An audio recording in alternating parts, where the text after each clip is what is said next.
बाह्य आक्रमणकारियों में आज हम यूनानी शासकों के बाद हिंद यूनानी शासकों का अध्ययन करेंगे।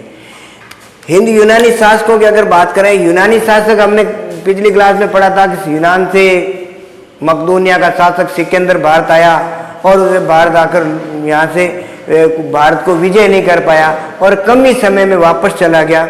उसका कोई बहुत विशेष प्रभाव भारतीय इतिहास और संस्कृति पर नहीं पड़ा।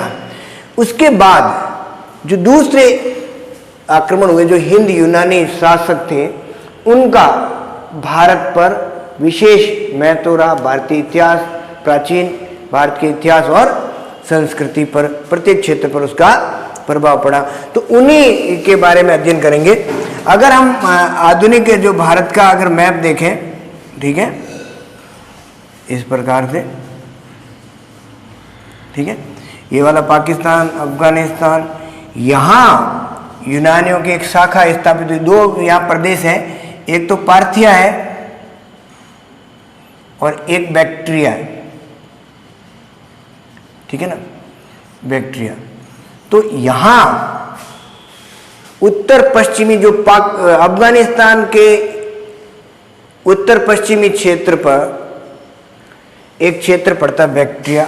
एंटियोकस तृतीय, एंटियोकस थर्ड यहीं का शासक था। एंटियोकस थर्ड के बाद बहुत सारे शासक बने, यूकेडाइटस, डेमेट्रियस, ठीक है, हेलियोक्लीज, अपोलोजेट्स। इन सब शासकों में सबसे महत्वपूर्ण शासक हुआ मेनांडर,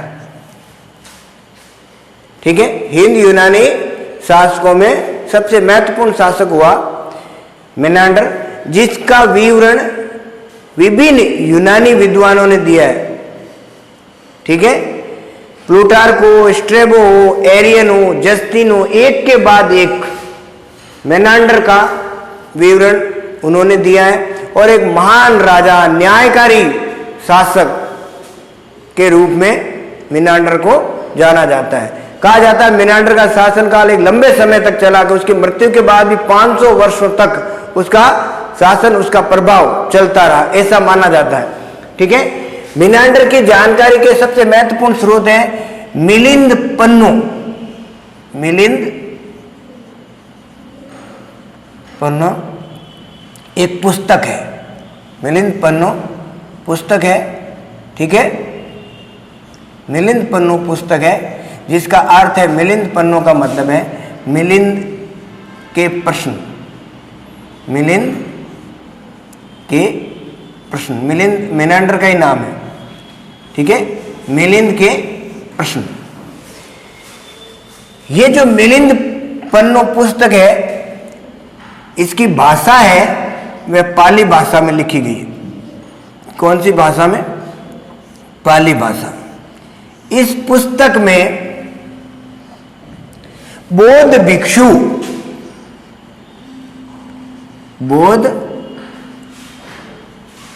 भिक्षु नागसेन और राजा मिलिंद, राजा मिलिंद या मेनांडर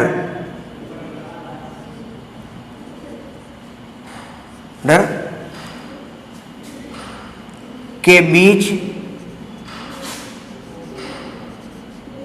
वार्तालाप दिया गया है। वार्तालाप का संग्रह है, ठीक है। बौद्ध भिक्षु नागसेन और राजा मिलिंद, मेनांडर के बीच जो वार्तालाप हुए, उनका संग्रह है। कहते हैं कि मिलिंद मेनांडर ने अध्यात्म और दर्शन के गूढ़ और सूक्ष्म प्रश्न नागसेन से पूछे और नागसेन ने उन्हें एक के बाद एक बहुत ही सटीक और उन प्रश्नों के उत्तरों से जब मेनांडर संतुष्ट हो गया तो उसने बौद्ध धर्म ग्रहण कर लिया। मेनांडर बौद्ध धर्म का अनुयायी था, पहले नहीं था, बाद में बन गया, बौद्ध धर्म का अनुयायी बना। किस कारण? अनुयायी, ठीक है, बौद्ध धर्म का अनुयायी बन गया। कब? जब मेनांडर नागसेन ने बौद्ध धर्म के बारे में उन्हें बताया तो वह बौद्ध धर्म का अनुयायी बन गया।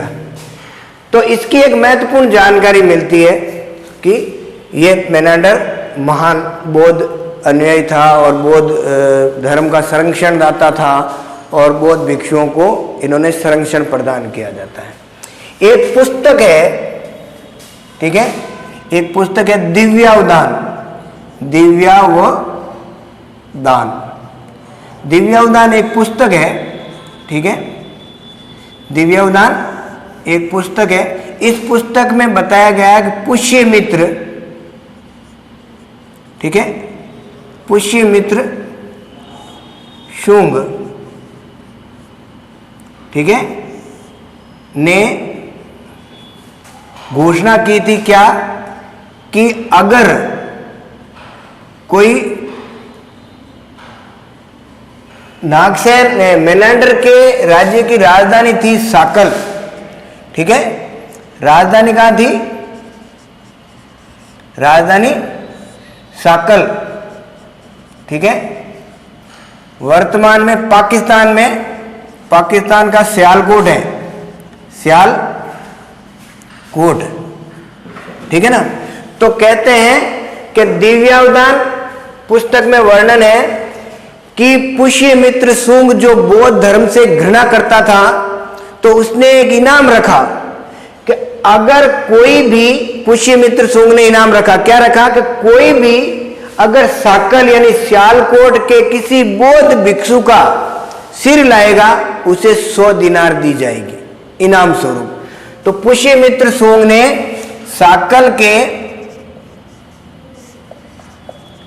बौद्ध भिक्षु के सिर कलम पर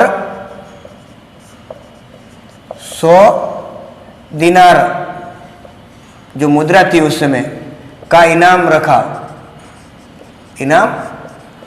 ऐसी स्थिति में जब पुष्यमित्र शुंग बौद्धों का संहार कर रहा था, उस स्थिति में मेनांडर जो एक विदेशी था, हिंदू यूनानी शासक, ठीक है, उसने बौद्ध धर्म को संरक्षण दिया और बौद्ध भिक्षुओं की पुष्यमित्र शुंग से रक्षा की।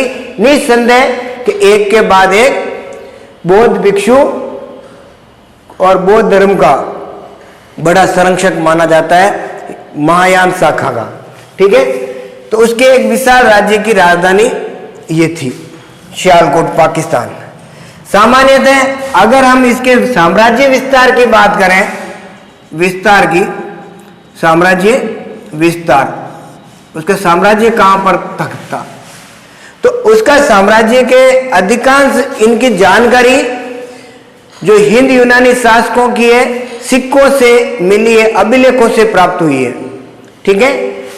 सियालकोट जो उसकी राजधानी था, साकल था। मिलिंद पन्नू पुस्तक में सियालकोट की राजधानी का बड़ा अच्छा वर्णन है, जिसमें बताया गया कि विशाल शहर है, बहुत व्यवस्थित बसा हुआ है। विद्वानों ने उसकी रूपरेखा तैयार की, ऊंची दीवारें, सजे हुए भवन, बाजार, एक के बाद एक दुर्ग, चारों ओर से 4 दीवारी से, उसके अंदर एक बड़ा विशाल दुर्ग को भी खाई से गिरा हुआ, और अंदर सारी सुख सुविधाएं, सभी लोग सुखी संपन्न जीवन यापन कर रहे हैं। तो एक के बाद एक उसकी भवनों की हिमालय से तुलना की गई है, कहा गया आकाश चूमते हैं हिमालय जितने ऊंचे। तो एक के बाद एक साकल उस प्रदेश की राजधानी, सियालकोट पाकिस्तान वाला क्षेत्र, और एक के बाद अगर उसकी साम्राज्य की बात करें तो इधर अफगानिस्तान का क्षेत्र, काबुल, अफगानिस्तान, ठीक है, काबुल।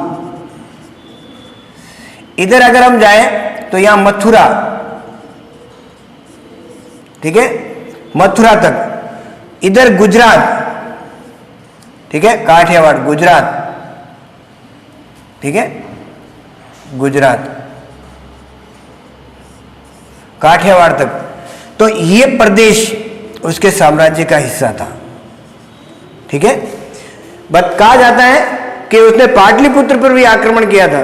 बहुत सारी पुस्तकों में एक के बाद एक उसका वर्णन आता है, सिक्के मिले हैं। तो ये एक विशाल साम्राज्य था जब उसने एक के बाद एक बौद्ध धर्म को संरक्षण दिया। और भारतीय, तो इसका अगर साम्राज्य करें तो अफगानिस्तान, काबुल, ठीक है, दिल्ली के पास मथुरा, ठीक है, गुजरात, काठियावाड़ उसके साम्राज्य का हिस्सा थे। तो इस प्रकार अगर हम देखें तो एक के बाद एक उसके पास एक विशाल साम्राज्य था। एक के बाद एक उसकी मृत्यु के बाद भी एक लंबे समय तक उसका प्रभाव रहा। तो हिंद यूनानी शासकों की सबसे बड़ी जो बड़ा क्वेश्चन हमारे क्लास में 12th क्लास के लिए पूछा जाता है वो ये पूछा जाता है कि हिंद यूनानी शासकों का या हिंद यूनानी जो शासक रहे हैं उनका भारतीय समाज और संस्कृति पर क्या प्रभाव पड़ा, या हिंद यूनानी आक्रमण के प्रभाव बताइए। ये इंपॉर्टेंट सवाल है, ध्यान रखना, ठीक है। हिंद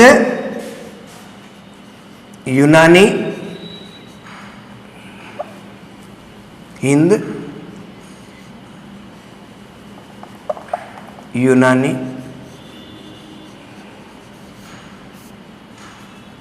आक्रमण के प्रभाव, ये पूछा जाता है 3 नंबर 4 नंबर का सवाल, ध्यान रखना। क्या क्या प्रभाव पड़े? प्रत्येक क्षेत्र में हिंद यूनानी शासकों का प्रभाव पड़ा। सबसे पहले मुद्रा के क्षेत्र में। किसके क्षेत्र में? मुद्रा के क्षेत्र में। मुद्रा के क्षेत्र में हिंद यूनानी शासकों का प्रभाव पड़ा। हिंद यूनानी शासकों से पहले भारत में जो सिक्के चलते थे वे चलते थे पंचमार्क सिक्के। पंचमार्क सिक्के चलते थे पहले, ठीक है। चिन्हित सिक्के जिन्हें कहते हैं, चिन्हित सिक्के, ठीक है, चिन्हित सिक्के थे। इनके जो कला की दृष्टि से इतने अच्छे नहीं थे, उन्हें एक मार्क, एक चिन्ह होता था। लेकिन जब हिंद यूनानी शासक भारत में आए तो सबसे पहले उनकी देन है मुद्रा के क्षेत्र में। क्या है कि इन्होंने भारत में पहली बार सोने के लेख युक्त सिक्के चलाए। लेख युक्त सिक्के का प्रचलन किया, सिक्के चलाए। हिंद यूनानी शासकों ने सबसे पहली बार चिन्हित सिक्के, जो पंचमार्क सिक्के थे उनके स्थान पर, आहत सिक्के थे उनके स्थान पर उन्होंने सिक्कों को डालने की एक नई कला का प्रचलन किया। उन पर सामान्यतः लेख युक्त में राजा का नाम, ठीक है, राजा का नाम, चिन्ह, ठीक है, वंश, धार्मिक चिन्ह हो गया वंश, और उपाधि का अंकन किया गया। तो भारत में पहली बार लेख युक्त सिक्के जारी करने का श्रेय हिंद यूनानी शासकों को जाता है। इससे पहले भारत में जो सिक्के प्रचलन थे उन पर राजा का नाम या तिथि अंकित नहीं होती थी। एकमात्र चिन्ह होता था जो धार्मिक हो सकता, कुछ भी जो चिन्ह होता था वह होता था। तो सबसे बड़ी देन तो मुद्रा के क्षेत्र में है। बड़ी संख्या में हिंद यूनानी शासकों ने मुद्राएं जारी की। इसलिए हिंद यूनानी शासकों का बहुत बड़ा इतिहास तो मुद्राओं पर ही आधारित है। लेख उनके मुद्राओं पर, छोटी छोटी मुद्राओं पर बहुत सारी उनकी कहानियां गढ़ी है, बहुत सारी सार वाली बातें लिखी गई। उससे उन शासकों के बारे में बहुत सारी जानकारी मिलती है। साथ ही जब हिंद यूनानी शासकों ने बड़े लेख युक्त सिक्के जारी किए तो उससे और सिक्कों की स्थिति जो पहले इतने अच्छे सुंदर नहीं होते थे, ढाले गए, तो एक के बाद एक बढ़िया तरीके से तकनीक में सुधार हुआ, मुद्रा तकनीक में सुधार हुआ और बढ़िया सिक्के चले। पहला प्रभाव मुद्रा पर। दूसरा प्रभाव अगर हम देखें हिंद यूनानी शासकों का, तो वह मुद्रा के बाद दूसरा प्रभाव सामान्यतः अगर हम देखें तो हमें पता चलता है कला पर। कला पर हिंद यूनानी शासकों इस क्षेत्र में इन्होंने शासन किया। ये बैक्टीरिया से इधर आए, उत्तर पश्चिमी क्षेत्र से अफगानिस्तान वाले क्षेत्र से एंटर हुए। अफगानिस्तान वाले क्षेत्रों में इन्होंने लंबे समय तक शासन किया। तो अफगानिस्तान में हमने पहले ही पढ़ा है, एक जगह है जिसका नाम है गंधार। क्या, कौन सी जगह है? गंधार या गांधार, ठीक है। तो कला के क्षेत्र में यह हुआ कि हिंद यूनानी शासकों ने हेलेनिस्टिक कला, हेलेनिस्टिक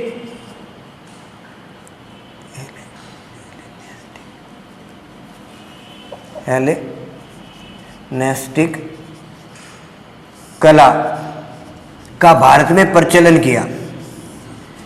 हेलेनिस्टिक कला का भारत में प्रचलन किया और इसी से आगे चलकर गांधार कला शैली का विकास हुआ। गांधार कला शैली जो एक भारतीय इतिहास, प्राचीन भारतीय इतिहास की एक नवीन शैली का विकास हुआ, वह हिंद यूनानी शासकों की देन है, ठीक है। इसमें यूनानी भारतीय इस गांधार शैली की, कला शैली की विशेषता थी, इसकी विषय वस्तु तो भारतीय थी, विषय वस्तु भारतीय और निर्माता यूनानी थे, निर्माता यूनानी थे, ठीक है। तो ये एक महत्वपूर्ण कला शैली है भारत की, गांधार कला शैली। इसके बारे में बहुत बार प्रश्न पूछा जाता है, ठीक है। आगे हम कुषाण शासकों को पढ़ेंगे तो कुषाण काल में ये भारत की एक महत्वपूर्ण कला शैली के रूप में सर्वोत्तम विकास, सबसे चरम विकास हुआ इसका कुषाण काल में चलकर। इसकी शुरुआत हिंद यूनानी शासकों से होती है। तो गांधार शैली में महात्मा बुद्ध की मूर्तियां बनी, वो यूनानी देवता अपोलो की तरह भव्य मूर्तियों का निर्माण हुआ। तो भारत में एक नवीन कला शैली स्थापित हुई जिसे गांधार शैली के नाम से जाना जाता है। अगर हम इसका प्रभाव देखें तो है व्यापार वाणिज्य पर, व्यापार वाणिज्य पर। अभी हमने पढ़ा मुद्रा। हिंद यूनानी शासकों ने बड़ी संख्या में मुद्राएं जारी की, और मुद्राएं जारी होने का मतलब क्या है? सीधा सा अर्थ है, अगर मुद्राएं ज्यादा जारी होती है तो सीधा सीधा है व्यापार वाणिज्य का प्रोत्साहन होगा, ठीक है। तो यूनान में भारतीय वस्तुओं की मांग थी। भारतीय वस्तुओं में क्या आता है, ठीक है, जैसे हाथी दांत की वस्तु है, हाथी दांत की वस्तु है जो भी बनाई गई, ठीक है। गरम मसाले, महत्वपूर्ण हस्तशिल्प की जो वस्तुएं थी वो। और भारतीय लोग यूनान से क्या मंगाते थे? विलासी वस्तुएं। और भारतीय विलासी वस्तुएं मंगाते थे, श्रृंगार वाली, ठीक है, श्रृंगार वाली वस्तुएं का आयात करते थे। हाथी दांत है, गरम मसाले हैं, हस्तशिल्प की वस्तुएं हैं, उनका आयात भारत में किया जाता था, ठीक है। भारत के रत्न हैं, ठीक है। वस्त्र भी एक बड़ी मात्रा में निर्यात, प्राचीन काल से अंग्रेजों के आने तक भारत में वस्त्र उद्योग बड़े महत्वपूर्ण रूप से जाना जाता था। तो भारत के वस्त्र भी की भी मांग उस समय थी। तो इनके साथ हमारा व्यापारिक संबंध स्थापित हुआ, एक के साथ एक, और विलासी वस्तुएं वहां से आदान प्रदान की गई। तो व्यापार वाणिज्य का इस काल में विकास हुआ और एक के बाद यूनान के साथ हमारे अच्छे संबंध स्थापित हुए। अगले जो इसका प्रभाव है वो सांस्कृतिक प्रभाव, संस्कृति पर प्रभाव, सांस्कृतिक प्रभाव। आपने देखा कि यूनानी विदेशी थे, भारत में आए और क्या हो गया, वो भारतीय बन गए। ठीक है, एक के बाद एक यूनानी शासक विदेश से भारत में आए और यहां आकर जब वो रहे तो उन्होंने क्या किया, हमारे जो धार्मिक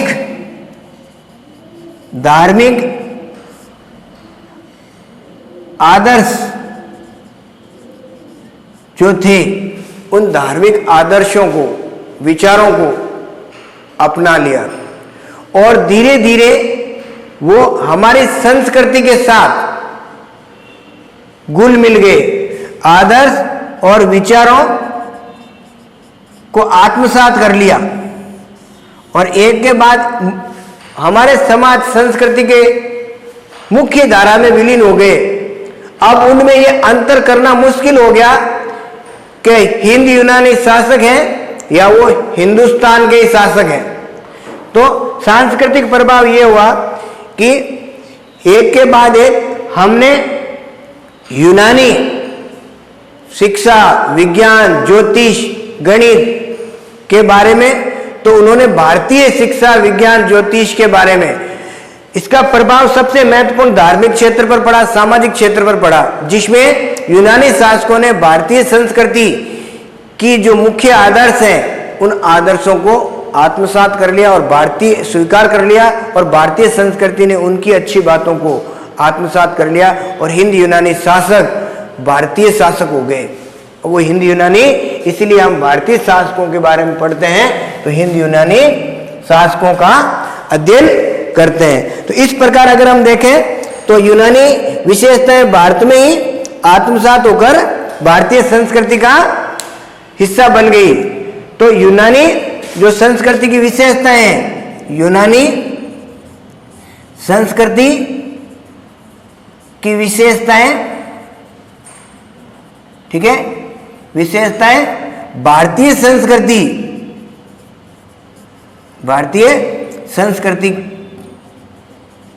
का हिस्सा बन गई, संस्कृति का हिस्सा या आत्मसात कर लिया, हिस्सा बन गई।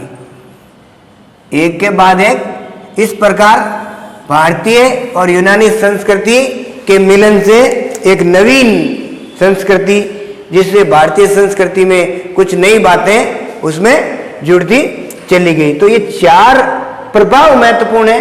पहला मुद्रा पर, कला पर, वाणिज्य पर और संस्कृति पर। दूसरा छोटा क्वेश्चन जो महत्वपूर्ण है वो है मिलिंद पन्ना पुस्तक। मिलिंद पन्ना पुस्तक पाली भाषा में लिखी गई है, ठीक है। इसमें मिलिंद या राजा मेनांडर के पूछे गए प्रश्न हैं और जिनका उत्तर नागसेन ने बखूबी, बहुत शानदार तरीके से मिनांडर को दिया और उससे मिनांडर संतुष्ट हो गया। तो इस प्रकार मिलिंद पन्नों में बौद्ध भिक्षु नागसेन और राजा मिलिंद के बीच वार्तालाप का वर्णन है और ये वार्तालाप सामान्यतः किस पर है? अध्यात्म और दर्शन पर। वार्तालाप किस पर है?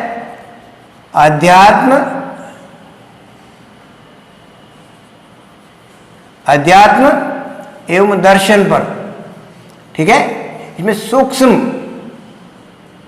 इसमें बहुत सूक्ष्म बातें अध्यात्म और दर्शन की, ठीक है, गूढ़ बातें का, बौद्ध धर्म से संबंधित बातें राजा मिलिंद ने नागसेन से पूछी और नागसेन ने उनका बहुत ही अच्छी तरह से, जिससे आसानी से वह समझ गया और आगे चलकर बौद्ध धर्म का अनुयायी बन गया। तो याद क्या रखना है आपको, क्या बातें ध्यान रखनी है आपको? ठीक है, कि एक के बाद एक कौन कौन सी। तो सबसे पहले हिंद यूनानी शासकों में सर्व महत्वपूर्ण शासक मेनांडर, ठीक है। मेनांडर किस धर्म का अनुयायी था? बौद्ध धर्म का। बौद्ध धर्म में महायान शाखा का, कौन सा? महायान शाखा का, महत्वपूर्ण, ठीक है। फिर इसकी जानकारी का प्रमुख स्रोत मिलिंद पन्नो, नागसेन, बौद्ध भिक्षु का वर्णन, राजधानी शालकोट उसकी राजधानी, ठीक है, जिसे साकल के नाम से जाना जाता था। उसका साम्राज्य विस्तार अफगानिस्तान, मथुरा और गुजरात तक का क्षेत्र, ठीक है। फिर उसका प्रभाव मुद्रा के क्षेत्र में, पहले चिन्हित सिक्के, उनके स्थान पर अब लेख युक्त सोने के सिक्के जारी हुए। बड़ी संख्या में सोने और चांदी के सिक्के जारी किए इन्होंने। कौन से? सोने और चांदी के सिक्के। और सबसे बड़ी बात क्या थी? लेख युक्त सिक्के थे इनके, ठीक है। अब राजाओं के नाम वगैरह उन पर लिखा जाने लगा। कला के क्षेत्र में हेलेनिस्टिक कला का प्रभाव आया और गांधार कला शैली, आगे चलकर यही गांधार कला शैली बनी, ठीक है, जिसकी विषय वस्तु तो भारतीय थी लेकिन कलाकार बनाने वाले निर्माता थे वे यूनानी थे। इसी प्रकार व्यापार वाणिज्य की अगर हम बात करते हैं तो हमारी वस्तुएं और यूनान के साथ और हमारे साथ व्यापारिक संबंध हुए, जिससे क्या हुआ? व्यापारिक स्थिति अच्छी हुई तो आर्थिक समृद्धि आई। इसका प्रभाव क्या पड़ा? कि आर्थिक समृद्धि का युग का सूत्रपात हुआ। आपने अगर हम देखें तो इस व्यापार वाणिज्य के अगर देखें तो हाथी दांत है, भारतीय रत्न है, गरम मसाले हैं, वस्त्र है, ये निर्यात किया जाता था। आयात में विलासी वस्तुएं मंगाते थे। एक शासक हुआ एंटियोकस चतुर्थ। कहते हैं एंटियोकस चतुर्थ ने अपने राज्य में एक भारतीय वस्त्रों के, हाथी दांत के रत्नों की इनकी प्रदर्शनी लगवाई थी। प्रदर्शनी लगवाई, ठीक है ना, अपने दरबार राज्य में, जिसमें उसने इनका प्रदर्शन किया कि भारत से आने वाले कौन से हाथी दांत की वस्तुएं और रत्न हैं उनका। और सांस्कृतिक प्रभाव में एक के बाद यूनानी भारत में आए, भारतीय आदर्शों को, धार्मिक विश्वासों को, विचारों को आत्मसात किया, उनको स्वीकार किया और भारतीय यूनानी संस्कृति की जो विशेषताएं थी वो भारतीय संस्कृति का हिस्सा बन गई और एक के बाद एक प्रभाव महत्वपूर्ण है।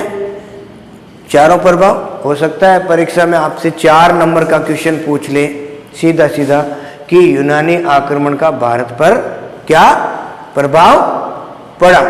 तो इस प्रकार ये आज हमने हिंद यूनानी शासकों के बारे में, विशेष तौर से मिनांडर के बारे में अध्ययन किया। कल हिंद यूनानी शासकों के बाद आगे का अध्ययन करेंगे। इस प्रकार इसको ध्यान से देखना है, इंपॉर्टेंट क्वेश्चन है, ठीक है। अच्छी तरह से इसको अध्ययन करें, ठीक है।